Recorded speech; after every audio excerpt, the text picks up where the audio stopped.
Muito obrigado. Boa tarde a todos. Bom, o nosso painel vai ter nossos convidados. Nós vamos fazer agora uns 5, 10 minutos, um overview, o que é o blockchain no setor elétrico. E daí nós vamos introduzir os nossos convidados, o que é que eles fazem e seguir. Infelizmente, nós não vamos ter Q&A. Eu fui informado que nós não vamos ter perguntas, então vamos passar maior parte do tempo em eh, perguntando aos nossos convidados. O Transactive Energy é uma forma de você vender e comprar energias, certo? Do ponto de vista que o blockchain hoje é uma tecnologia e ela é transativa, você consegue colocar no ledger, tá? Quando você põe alguma transação no ledger, ela se torna imutável, você não pode mudar, certo? Então é muito bom para você assegurar legalmente contratos de energia, certo? Esse projeto Transactive Energy é, nós começamos 5 anos atrás, no I3E, Instituto dos Engenheiros Elétricos e Eletrônicos. Iniciamos esse projeto em 2018 e muitas empresas participaram, teve até prêmios que nós cedemos, inclusive uma empresa de São Paulo ganhou um desses prêmios. Certo? Então eu vou falar um pouco sobre isso. O contexto que eu queria dar antes da gente começar o painel é que o blockchain, tecnicamente falando, chama DLT, Distributed Ledger Technology. Então, na padronização técnica do I3E, nós preferimos usar o blockchain como termo de marketing, mas, tecnicamente falando, DLT é o termo correto de se expressar a tecnologia do blockchain. Então, você consegue fazer o track and trace, você consegue rastrear qualquer transação energética. Você consegue dar transparência no dado. Então, você quer que alguém saiba alguma coisa, você pode delegar aquele acesso para aquela pessoa. Então, é muito bom para criptografar acesso. Por exemplo, você pode dar acesso ao regulador de energia, certo? É, é imutável, você não pode mudar. O que está lá fica praticamente seguro e não tem intermediários.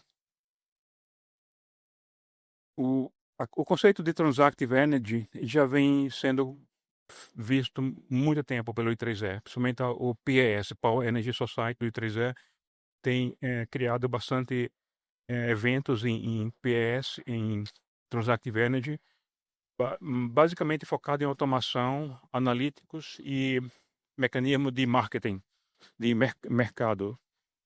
O que faltava era essa caixa azul. É, basicamente é o que nós introduzimos, que é o DLT. Então, o Transactive Market, Transactive Energy, com o bloco de Distributed Ledger, é o que faltava. Então, o BCTE, o Blockchain Transactive Energy, foi um programa que nós iniciamos no I3E em 2018, encerramos 1 ano e meio atrás, com o intuito de criar uma arquitetura padrão para definir o que é um blockchain na energia transativa. E que nada mais é do que uma interseção entre o sistema de potência, energia, eh, a energia transativa em si, que você compra e vende energia, e o, o Power Energy System. Então, o blockchain ele é uma interseção ao BCTE, a interseção dessas 3 ou 4 eh, ciclos. Então, temos que formatar os dados, temos que criar data formatos, temos que criar consensos algoritmos, modelos de governança, para como governar isso, se preocupar bastante com segurança cibernética e também criar um modelo de smart contract para energia, porque existem vários blockchain no mundo e nós não podemos nos posicionar em determinado blockchain. O I3E é um padrão neutro, a gente nunca se posiciona a favor de nenhuma tecnologia ou nenhuma empresa. A gente tem que criar um contrato inteligente que seja genérico, que todas possam reusar como padrão em um framework técnico. E com isso, em 2018, nós iniciamos o P2418.5, que focou basicamente na padronização técnica do setor elétrico para usar o blockchain, que, coincidentemente, ontem foi aprovado, depois de 5 anos de trabalho, 300 pessoas, vários working groups, envolvendo o Departamento de Energia dos Estados Unidos, Pacific Northwest Labs, Departamento National Renewable Labs, e também empresas tipo a Siemens, GE, ABB, e 300 indivíduos. Depois de 5 anos, conseguimos, ontem, coincidentemente, aprovar em reunião de comitê esse padrão. Então, ele se torna oficial a nível mundial, que vai ser lançado dentro de um mês. Então, o padrão do I3E de energia, ele foca em Power System, Smart Grid, Renewables, Energy Market, mas não óleo e gás. A gente resolveu tirar a parte de óleo e gás fora para não complicar muito, certo? Tudo que for Power System, o P2418.5 ele cobre. Então, nós focamos em tecnologias de blockchain e também não blockchain. Existem algumas tecnologias de DLT que não são blockchain, tipo DAG e outras. Esses são os principais serviços que um padrão técnico 2418.5 aborda. Serviços auxiliares, carregamento de veículos elétricos. Você pode hoje fazer carregamento de veículos elétricos e creditar num blockchain para se tornar imutável a sua transação. Medição inteligente, que é um dos principais aplicativos do blockchain, é a medição na residência ou na indústria. Você consegue colocar um medidor elétrico ligado à transação de blockchain quando você computa a energia. Energia solar, você pode ter o seu medidor, seu inversor solar, sendo creditado no blockchain para que aquela tecnologia se torne imutável. E a parte de gestão de ativos, geradores a diesel, Energy Storage System, qualquer ativo energético hoje pode ser colocado na rede do blockchain para você efetuar transações. Não só transações comerciais, você pode registrar dados operacionais, que é o que nós focamos. Então, o dado operacional de uma empresa de energia elétrica pode ser registrado no blockchain, como forma de contabilizar aquilo, dar uma prova que ninguém está mudando. Eu vou dar um exemplo. Se você joga esse dado na nuvem, na AWS, na Azure, qualquer uma nuvem, alguém pode ir lá e mudar. O administrador da empresa, alguém pode falsificar aquele record e falar que, tá, mas você não confia. O blockchain, ele elimina isso, porque são vários nós distribuídos e para mudar aquilo tem que forçar um consenso, que é muito difícil fazer, porque é uma criptografia que tem uma parte matemática pesada, que você não consegue forçar uma penetração para mudar o record, os dados daquela nuvem. E settlement, né? Quando você gera um contrato energético, você gerou e você também tem que retirar do mercado. Você não pode ter o tal do double counting. Você não pode gerar um contrato energético e vender ele em múltiplas vezes. Uma vez que você vendeu, você faz o retirement, que chama em inglês. Você retira ele do mercado e você gera outro. Você não pode ter double counting. E esse é o nosso padrão que foi aprovado ontem. O 24 é o único padrão mundial que foca nisso. E a parte de Transactive Energy, nós temos 3 níveis. Uma que chama a empresa de energia elétrica, ela lidera o processo. Tá? Então, nós trabalhamos muito com a Duke Energy. A Duke Energy resolveu registrar os contratos de REC, Renewable Energy Certificate, no blockchain. Então, isso é um projeto liderado pela uma empresa concessionária. É o nível 1. O nível 2 a utility, ela é um participante do processo, ela não é o principal player, ela é apenas um dos players, tá? Ela entra como sendo um a mais, entre outros, diferente do nível 1. O nível 1 ela lidera o processo.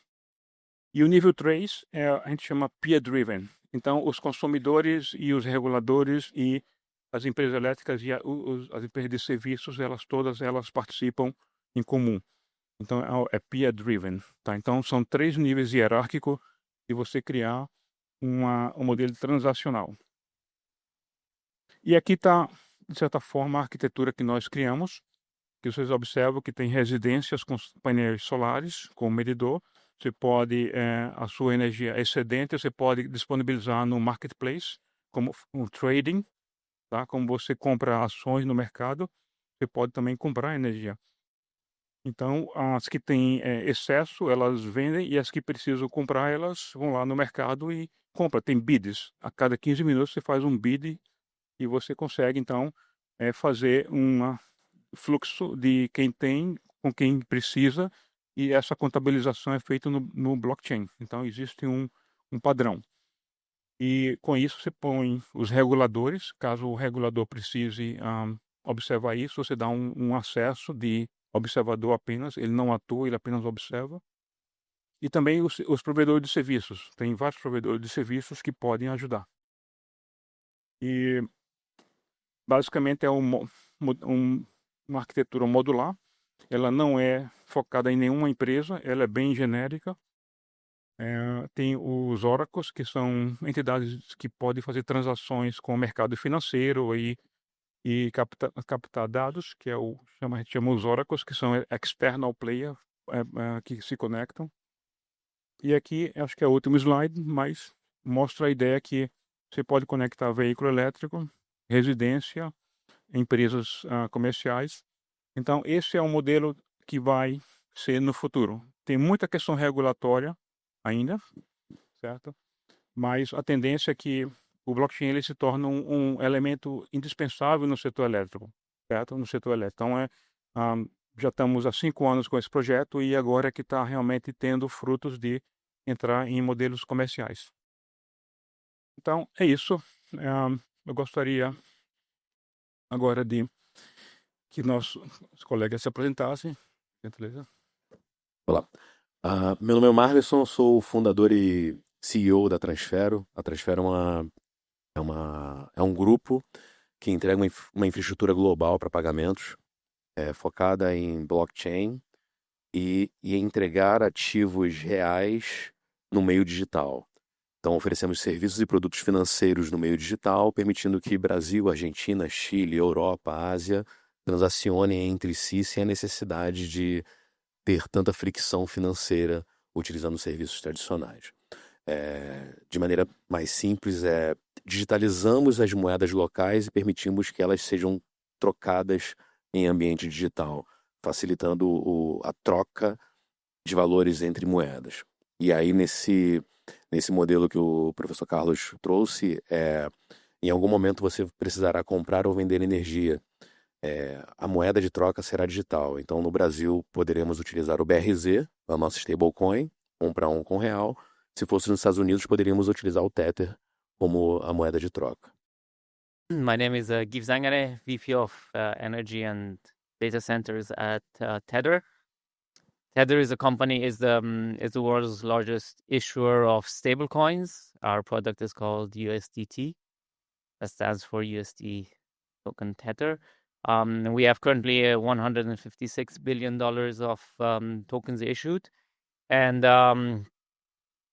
have several partnerships throughout the world. We have around 400 million users that are using our stablecoin for day-to-day transactions or saving or remittance or cross-border commercial transactions as well. So we have different arms, and investment arms and operating arms. I'm responsible for the division that is responsible for energy investments and data centers for Bitcoin mining. But previously in my career, I worked on several use cases for blockchain technology and tokenization, and specifically also looked at use cases where we can use blockchain or the DLT for in the energy sector, similar to what has been presented at the beginning by Dr. Claudia. Muito bom. Vamos falar agora algumas coisas sobre histórico, tá? Então, o blockchain, a ideia do blockchain não é um conceito novo. Ele surgiu nos anos de 2016 com o famoso paper do Bitcoin, ou até antes, e veio ganhando espaço em mais ou menos 2017, 2018, teve um pico das criptos, certo? Então, teve muitos ICO, Initial Coin Offering. Então, o mercado foi bastante popularizado por esses lançamentos de ICO. E depois entrou, naquele mesmo tempo, em 2018, 2019, entrou o tal do Enterprise Blockchain, ou seja, o blockchain empresarial. Ele é desconectado do modelo do cripto, mas era mais focado em modelo de tokens de utilidade, utility token, certo? E depois veio aquela onda dos NFTs, né? E deu aquela queda, teve bastante polêmica sobre o blockchain, correto? E depois teve essa queda e agora está voltando. Por quê? Porque a questão dos Estados Unidos tentando priorizar o Bitcoin mining, data center, etc. E agora está voltando à tona. Então ele passou por aquela curva de ascensão, teve um pico, depois caiu no NFT e agora está retornando. Eu queria saber como as suas empresas se posicionaram nesse ciclo e como é que vocês veem essa evolução a partir de agora. Na Transfero, eu posso dividir o grupo Transfero em 4 grandes verticais, né? Então, eu tenho a parte de pagamentos, que permite que finanças tradicionais e finanças globais se unam.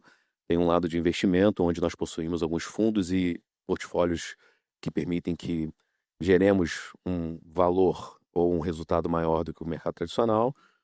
Temos um braço de tokenização, criação de protocolos em Web3 e um braço de educação. Sumarizando o mercado, eu vejo ele de 2 formas, né? Tem um lado especulativo, que você vai olhar para os ativos digitais e vai olhar para o valor deles, a precificação atual deles. E o outro é a tecnologia, né? Então, de maneira especulativa, se olharmos para o Bitcoin, ele pode chegar a $1 milhão, ele pode chegar a 0. Então, é especulação. Temos diferentes teses.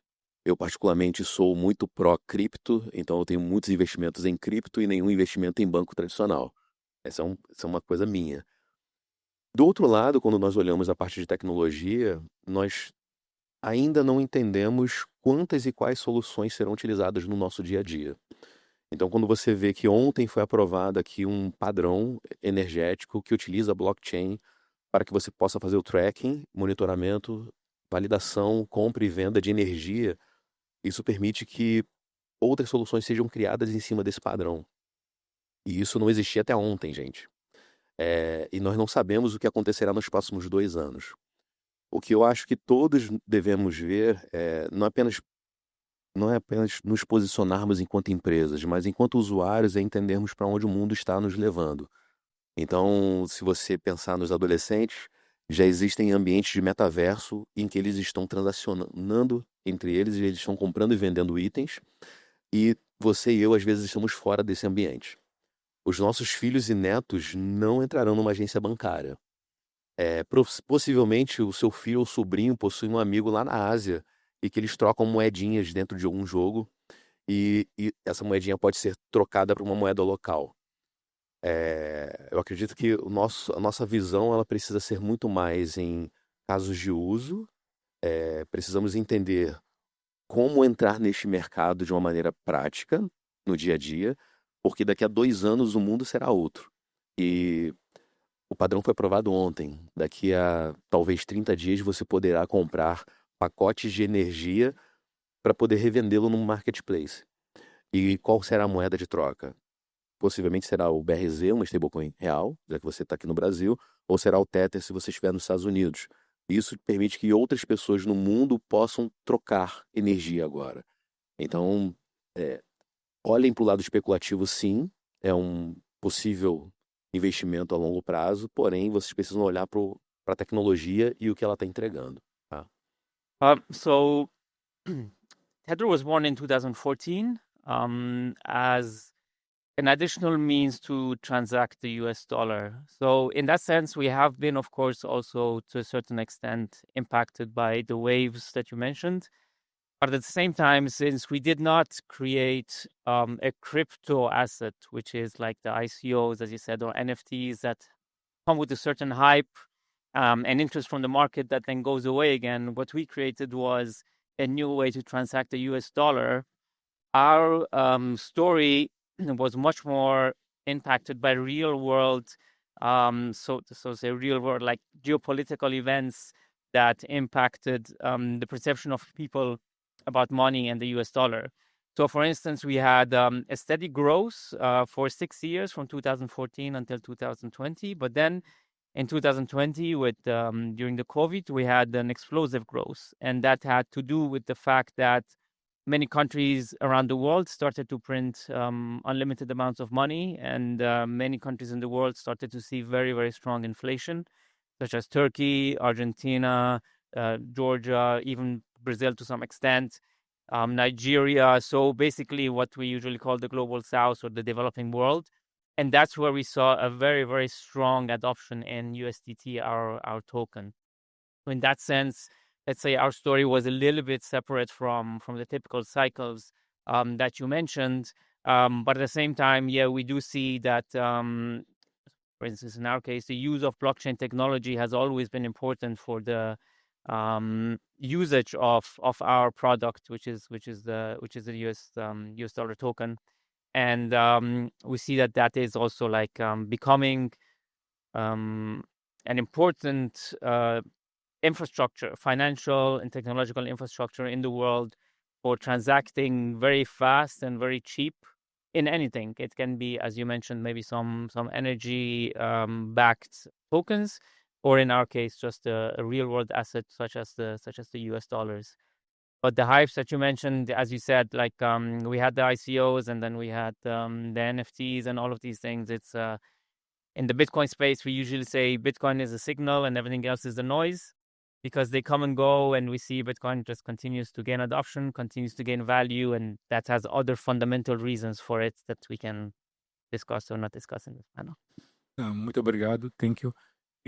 É interessante quando a gente fala o termo cripto, existem duas definições de cripto. Cripto do ponto de vista de criptomoedas, de cryptocurrency, e cripto do ponto de vista da tecnologia de cripto, porque o blockchain é uma cryptograph encrypted way, então é um modelo especial de criptografar a transação. Então o modelo cripto, tecnologicamente falando, é esse termo, e o cripto da criptomoeda, outro termo. Então o mercado ele mistura um pouco isso aí, certo? Mistura tecnologia com a cryptocurrency. Eu gostei do que você falou, que os nossos filhos, nossos netos estão usando hoje no metaverso, nos jogos. Então a próxima geração ela vai ser comum isso, certo? Não vai ser a transação fiat. Então que a gente se prepare agora com os padrões técnicos e com as empresas para poder transacionar nessa forma. E dentre todas as transações, a transação energética, que é o foco desse painel, é o quilowatt-hora. Então, quando você gera energia, você gera em quilowatt por hora, certo? Então, é muito comum a gente falar que um token equivale a 1 quilowatt de hora. É o que nós adotamos, tá? Então, se eu tenho 10 tokens, então eu tenho 10 quilowatt por hora. Então, você pode, tokenizar a energia dessa forma, tá? Então, eu tenho uma usina solar que gera, sei lá, 10 megawatt. Então, eu tenho 10 milhões de tokens, tá? Então, você pode criar isso. Quando você faz isso, você está basicamente colocando um ativo energético associado a um token, que a gente chama utility token, ou token de utilidade. Então, geralmente é o STO, né? Stable Token. Eu queria que vocês pudessem comentar um pouco sobre isso, qual a sua visão dessa questão do cripto, se você conseguir sedimentar o cripto num ativo, que pode ser um direito minerário, pode ser um direito mobiliário, pode ser um ativo financeiro, certo? Então, como é que vocês estão vendo essa questão de baixar o digital crypto ou token para ligado ao ativo, né? Porque você colateriza o ativo. Quantos aqui conhecem um pouquinho do mercado de cripto? Levanta a mão só para eu ter uma ideia aqui, ok? Quantos aqui já compraram Bitcoin e possuem Bitcoin? Ok, estão mais felizes. Vamos lá. Até um tempo atrás, Bitcoin era a palavra no meio de criptoativos. No ano passado, RWA, Real World Assets, era a palavra da vez. Esse ano, nós temos stablecoin como a palavra salvadora do mundo, certo? Na Transfero, nós já recebemos projetos, por exemplo, de tokenização de montanha de minério. Então, alguém possuía uma montanha, havia um estudo que debaixo daquela montanha possuía X minério, X, né, de material, mineral, mas que para cima da montanha poderia haver mais, né? E a ideia deles era tokenizar aquela montanha, aquela terra, dividir em pequenas partes, poder vender, e com o valor arrecadado eles fariam a parte operacional. Eles cavariam, extrairiam o minério e o excedente seria o lucro do investidor. Hoje, depois dos NFTs, tudo pode ser tokenizado, né? E aí está o perigo, né? Será que devemos tokenizar tudo? Não sei. Mas pensando no futuro, vocês acham que a conta de luz ficará mais barata nos próximos 10 anos? Eu acho que ela vai aumentar. Se hoje houvesse um marketplace onde eu pudesse comprar energia, imagina, se eu pudesse comprar garrafinhas de energia, eu já estaria comprando energia tokenizada, colocaria na minha carteira, porque se eu tenho uma energia tokenizada, eu poderia utilizá-la em qualquer lugar do mundo, né? Agora imagine que esse padrão ele seja adotado mundialmente e a energia que eu produzo no Brasil eu posso utilizá-la na Europa e nos Estados Unidos. Imaginem hoje que você pode ter na sua casa uma usina elétrica, a energia sobressalente gerada geram tokens para você na sua carteira ou no seu banco digital, e daqui a 10 anos você pega aquilo que você acumulou, vende e tem a sua aposentadoria garantida. Eu não sei. Isso aqui só foi uma ideia que eu tive agora. Mas isso é possível. Por que há necessidade de nós estudarmos e pensarmos nesses casos de uso? É porque eles poderão se tornar realidade. Então, se eu posso tokenizar tudo, o que eu deveria tokenizar, até onde eu deveria ir e o que eu posso gerar de valor para mim, para a comunidade, para a sociedade daqui a 2 anos, né? Eu falo 2 anos, mas na verdade o mundo muda a cada 6 hoje. A cada 6 meses você tem uma mudança grande no mundo. E quando nós falamos de tecnologia e blockchain, isso reduz para 3 meses. A cada 3 meses ou tem um escândalo ou tem uma nova tecnologia que te permite fazer algo mais. E eu nem estou falando de inteligência artificial, tá, gente? Então, o que eu acho que devemos pensar é o que devemos tokenizar, o que podemos tokenizar, o que poderá gerar valor futuro e até onde eu devo ir. Eu acho que com isso você consegue entender aonde você deve colocar o pé e investir para o futuro, tá bom? Great. So I think one thing to keep in mind when it comes about tokenization, especially tokenization of real-world assets, is that you cannot tokenize any real-world asset without trusting a central party, even if you are running that on a blockchain, because you have a real-world asset and then somebody takes that and puts it on the blockchain, like with the token representation, but there needs to be an entity that is responsible for that. So in the case of the mountain, or let's take real estate, right? Like somebody says, I have a house in Rio de Janeiro and I'm tokenizing that into 10,000 pieces and I'm putting that on the blockchain. Now, you're trusting that entity. It's going to be a company. It's going to be a registered entity. So the blockchain part is not going to remove the trust because that entity can basically what we call rug pull you and basically sell that to 10 more people or just sell it and not tell you anything. So you're still going to need to have a kind of supervision or regulatory aspect on that entity that is claiming to tokenize the real world asset. And that's very important because, and it's the same with a stable coin. A stable coin that, like us, we say that we are receiving dollars and we are issuing a token on the blockchain, but what we do, like we provide attestations and we have been battle tested over the last 10 years. So we have a certain standing and trust in the market.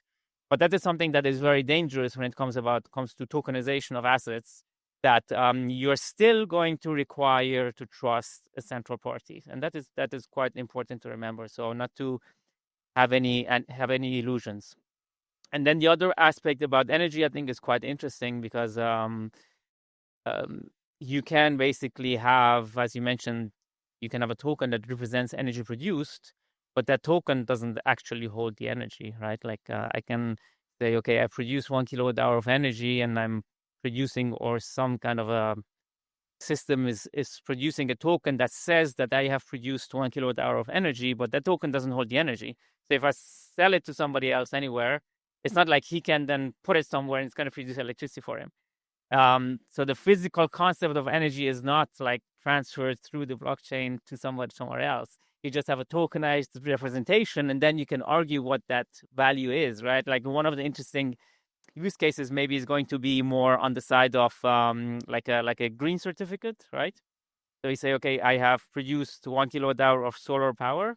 And then again, you're going to have a central entity or that you trust, such as the utility company, that actually says, yes, like this is a certified PV plant, and you have produced 1 kilowatt hour of energy. And that you can produce a token that says this represents 1 kilowatt hour of green energy produced. And then there can be a market for that token, which is purely the certificate. It's not the energy.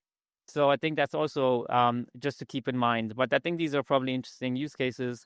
But I think what is important always to keep in mind is, like, when it comes to tokenizing real world assets, you always need to trust whoever is doing that conversion from real world into the blockchain space. Bom, muito obrigado, bem esclarecedor. É interessante os pontos que falou que nem todo pode ser tokenizado. Você tem que ter o chain de custódia, você tem que fazer o rastreamento até a origem, e aquela origem seja o que está na terra, por exemplo, tem que estar evidências, papel, né, documentos legais, o que seja, tem que digitalizar e tokenizar. Então tem que ir até o fim, senão vira vento, né? Contratos de vento. ICOs. Bom, uma coisa que você falou muito interessante também é a questão do... Eu compro um token de energia hoje e eu sei que ela vai subir sempre. Então, se eu compro hoje, eu posso usar depois. Eu estou fazendo um hedging daquele contrato. Eu estou comprando no valor baixo e existe duas formas. Eu sou mercado financeiro, é um banco, eu compro aquilo para um lucro. Ou eu sou um consumidor que eu quero fazer um hedge da minha energia, da minha casa. Certo? Eu compro agora para evitar que pague mais adiante. Então, está basicamente fazendo contratos de garantia de futuro, né? Então, é uma ideia interessante que o mercado de energia transativa deve ir nessa linha. Então, você colocar um modelo utility token com um modelo de contrato de futuros, né? O próximo tópico que eu queria falar é a questão de o que é que vocês acham que vai ser o primeiro tipo de token no setor elétrico, no setor energético? Eu sei que você trabalham, né, armazenamento de energia, né? Vocês já trabalharam nisso e tem uma grande aplicação aí de veículos elétricos que está sendo popularizado, que contratos de energia de veículo elétrico, quando você compra um token, carrega o seu veículo, você pode colocar o seu cartão de crédito ou o seu cartão que você compra um token, e aquele token ele fica como sendo um valor que você pode, né, vender ou usar durante o seu, quando você vai carregar o veículo. Então eu queria ver com vocês o que é que vocês veem dessa questão do modelo mais de varejo do veículo elétrico. Como exemplo, vocês podem citar outro exemplo, se for o caso, mas como é que esse modelo vai se propagar daqui para frente? Existem testes sendo executados e eu acho que a troca de valor ou a substituição do cartão de crédito por outro ativo seria uma stablecoin. Então, eu acredito que você teria não um token de energia, mas sim uma carteira digital que poderia ser utilizada ali na hora de abastecer. Eu acredito que hoje nós teremos mais projetos de energia sendo tokenizados para poder receberem recursos e serem executados, operacionalmente falando, mas ainda está cedo demais. Então, acho que necessitamos entender ali até onde conseguiremos tokenizar alguma coisa, quais serão os projetos e até onde será a abrangência dessa tokenização. I think I'm also wary of the time. I think one thing that could be interesting is, like, if, like you mentioned, electric cars, but an electric car could become like a sovereign energy trader, in the sense that the car can have its own wallet and a very simple like AI agent that interacts with the market. And then what you can do is like when you go somewhere and you connect it to the grid, of course, there's an interaction with the one that is selling electricity to it. So the car can have its own wallet and pay for that electricity. And then maybe in the night when you connect it to the grid where it doesn't need to charge, you can see like how the prices are developing and make a decision to sell that electricity back to the grid and make some money for itself or for its owner, depending on the future who is going to own what. But this might be interesting. Vocês aqui já deram ideia de umas 3 startups, no mínimo. Bom, já estamos em cima da hora. Eu queria encerrar com a seguinte pergunta e um encerramento de vocês, pessoal.